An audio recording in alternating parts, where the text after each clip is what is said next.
Alright, we're gonna do a take 2. I learned a couple things on the first go through. This is a very curved door window.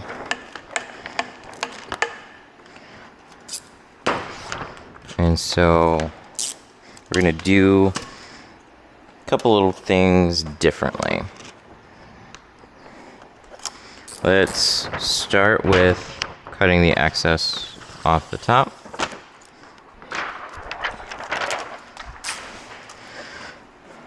Damn. See all these? They go same out the top. Very, very curved. It also presses a little tight right in here. So let's start with trimming off the bottom. And then we're gonna do this side.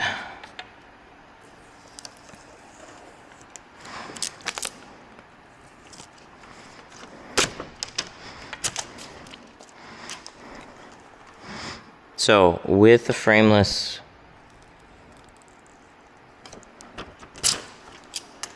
on the side, we need to tuck into that front edge a little bit. And we want to be either shaved or slightly shy on the whole top edge and the side. So we're going to shift it over just a bit. We're going to shift down a bit too. So it's overlapped like that. Cool?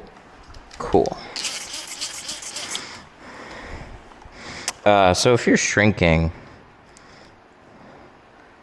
after you're cutting, these fingers are going to change that whole top edge.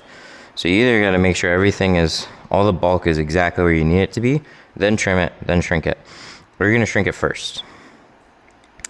And in this case, I think actually, let's shrink it first. So this is about where we're going to go with our overlap. And then with the top, let's go ahead and just trim this off, because we're going to retrim it later anyways. See, let me show you. Let me show you how that works. So those, see this? Watch. That whole edge changes. Overlapped, not overlapped. Overlapped, not. So that matters. We're going to shrink out the bottom and out the top some. So we're going to do this in halvesies.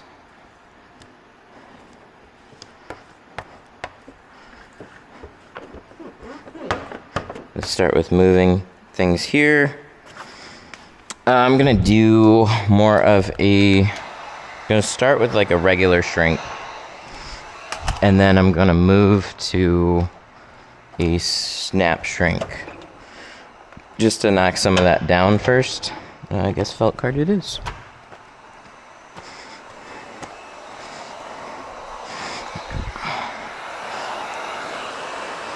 So heat.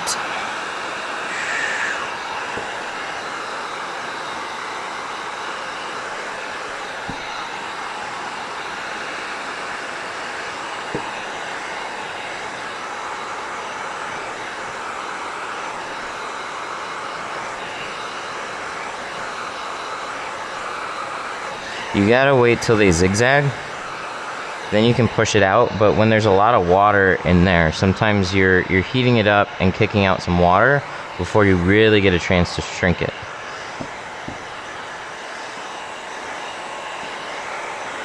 Okay. So most of these kind of get this started. I'm just gonna go over that, flatten everything out a little bit more. It'll let me curve it a little bit farther as well. I just don't have much of a chance to squeegee out water ahead of time. When you're snap shrinking, you want some of the water to basically be gone. It's going to allow the film to shrink nice and even. If you just leave it wet, your snap shrink is really not going to snap a whole lot. So that's pretty cool. wet this back down. We're gonna leave it just under the top here. Then we're gonna try and get the rest of the fingers to go at the top. So one thing that I learned on my first go around was just how crazy this extra bend in here is. So when you move these fingers all the way down, they're like huge down here, and they're not as bad up here. So you can shrink at the top. Remember, you can shrink top and bottom, but as this slopes in this direction, just be careful.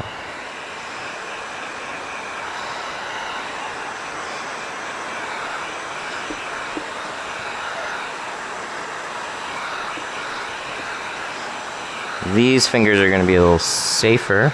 When it goes diagonal like this, I want to try and make it vertical.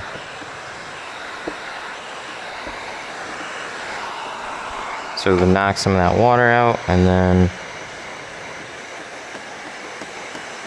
snap it. I love snapping. Snapping makes everything nice and even, flat.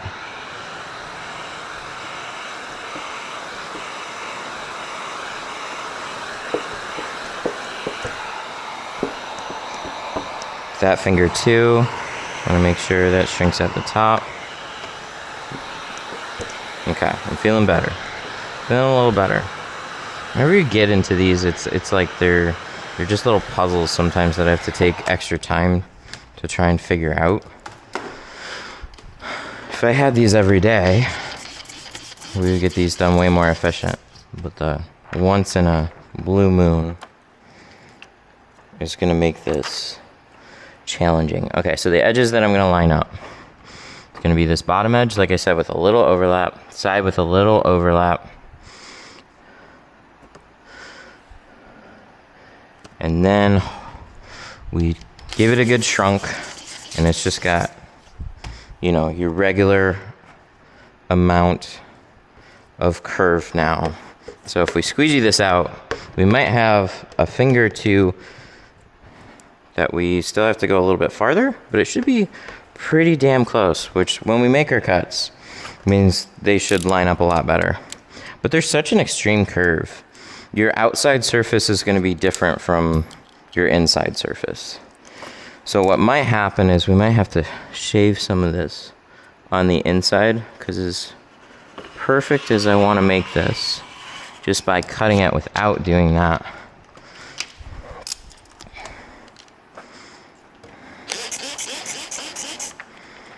sometimes you have it. Sometimes you have to trim a little bit on the inside. Okay, so we're going to shift this over just a bit. Because if you cut it exact, this glass is very beveled. Any frameless window is going to have that type of bevel. So when you cut them to be exact, you usually compensate and like leave it in a spot where you don't want to, because it'll be farther away from one edge when you line it up. If you lined it up perfectly how you cut it, it's overlapping.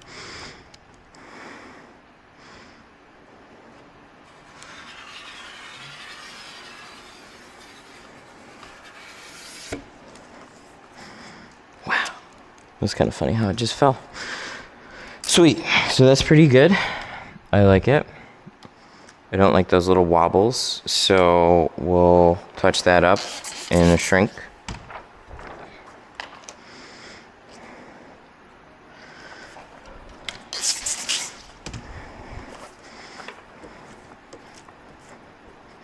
But there's, like, the curve of this window is really playing against you.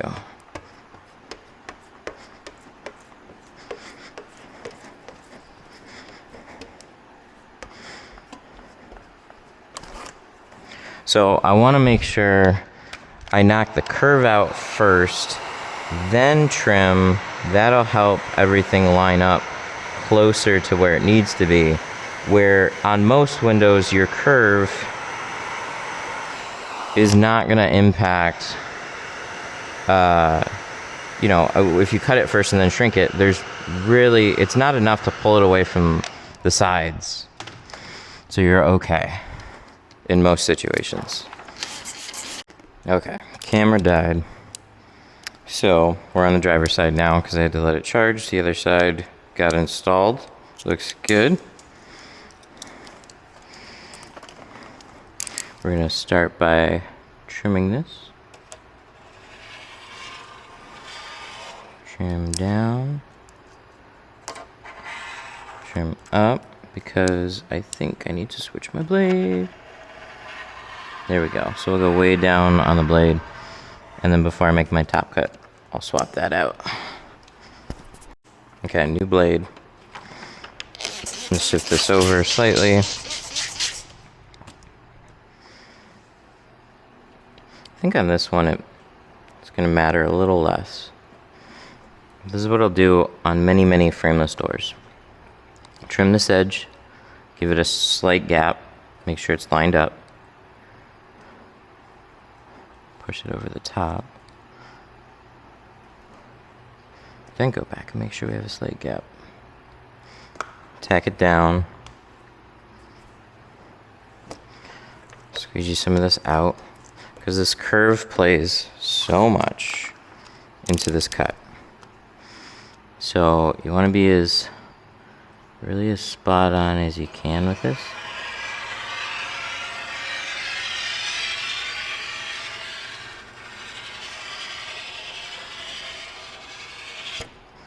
There we go. That was good. It's my strong hand direction too, so that goes a little better that way. Trim this out on the board. And so what I ended up doing on the other side was there's a couple spots along the top that went over, so I was able to file that nice and flush. So we'll see if this edge lines up nice and close, or we have to do the same thing. So I'm going to get close to my cut. And then finish that off on the other side.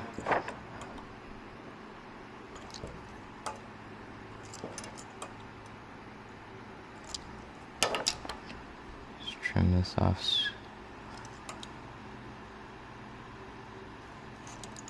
Mostly straight. So I indented outward just because of what the seal does right near the top, so I kind of wanted to match that. Unless I'm tucked all the way over, it's likely not gonna matter.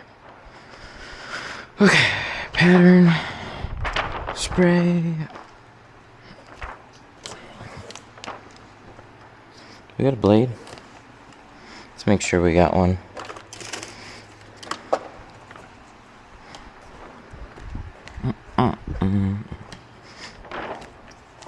So I'll line this up nice and close. Cross my fingers that this works out.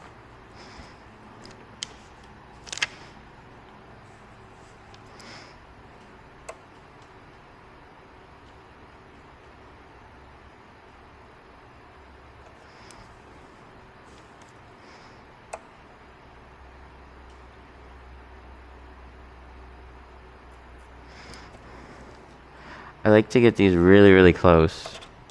And then if they bump over the edge slightly, I can shave it with a file. That's gonna go nice. Okay, so pattern looks fairly good.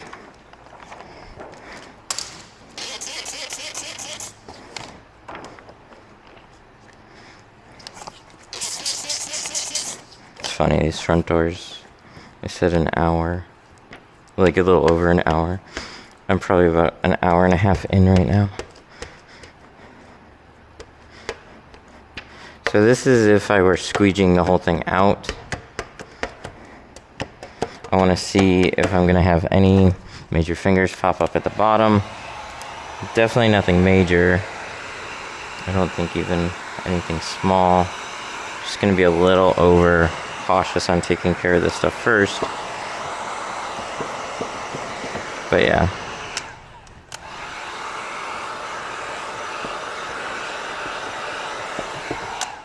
Ooh, I forgot about that. Put a little bit more heat here. So what's nice is anytime you do that, you can trim that little section out. Just take the fray off of it.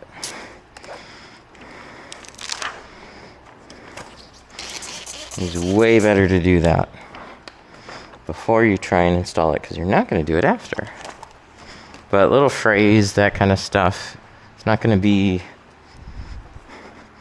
detrimental, but if you trim them off, your pattern's going to be secure.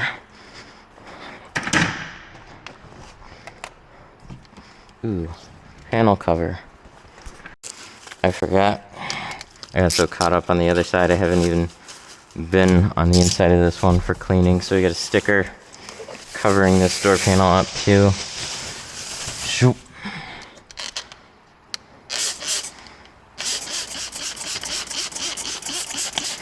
I got towel, I got blade in my mouth. Everything. No excuses. So this side was not tinted. The other side was tinted, so I had to do some film removal on that side. We got an OEM old sticker. Just gonna go through, thoroughly scrape. Bye bye, old sticker.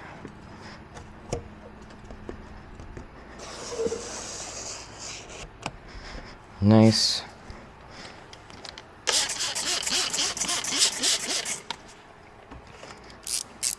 And then scrape down into the seals. Old stuff is there. 25-year-old dirt.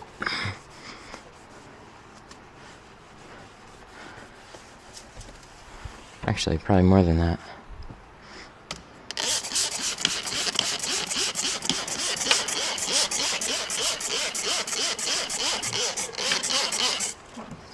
We're gonna be extra thorough. We spent a lot of time on that pattern.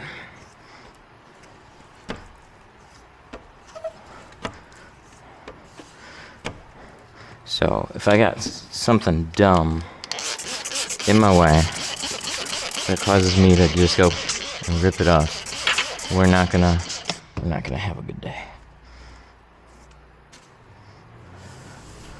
We always like having a good day.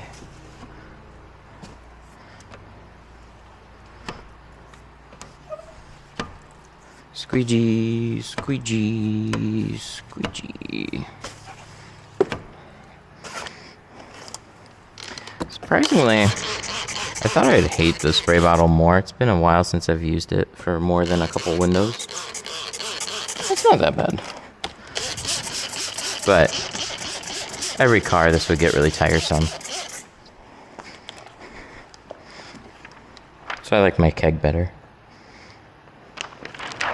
Alright, let's peel it. Let's go. Cross your fingers.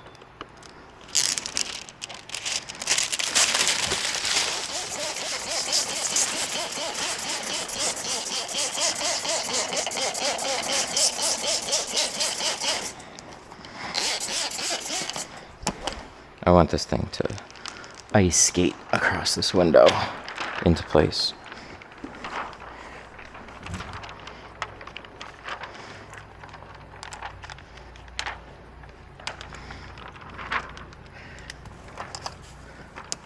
Hold your breath. You guys can already see the timestamp. I have no fucking clue. History's being written. I just hope this goes well. Oh wow, that's pinching up the same way there.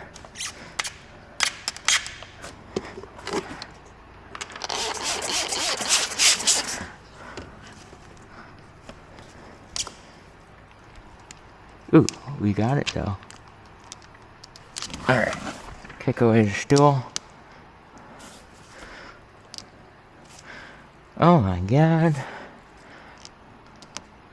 Ooh, that's so nice. Oh, that's beautiful. That's what I was hoping for. Holy shit. Look at that. Look at that edge. And the pink squeegee ensuring I'm pushing out a ton of bubbles and just getting everything into place so I don't have to worry about bumping the film. Oh, it's been so nice. It's like brushing my film forward. That's how I can describe it. Okay, I think I'll get this one.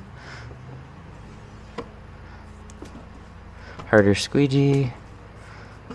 Press that out. Man, if I started like this, I'd be having a great time. Oh my god. That's what it takes sometimes. Is you don't really know until you go through the damn thing a couple times. So on the other side, I had 2 takes on it. This side, 1 take, much faster. So what I would do to recap is rough cut close to your edge, right? You'll have it overlapped up to here on the bottom, a little bit over on the side, and then you want to shrink the bottom from here down, basically, like gather like some of that down, and then whatever's up here, shrink that out the top. And you might have to just reset it a couple times to make sure you really get that shrunk ahead of time. Then you trim out your edge.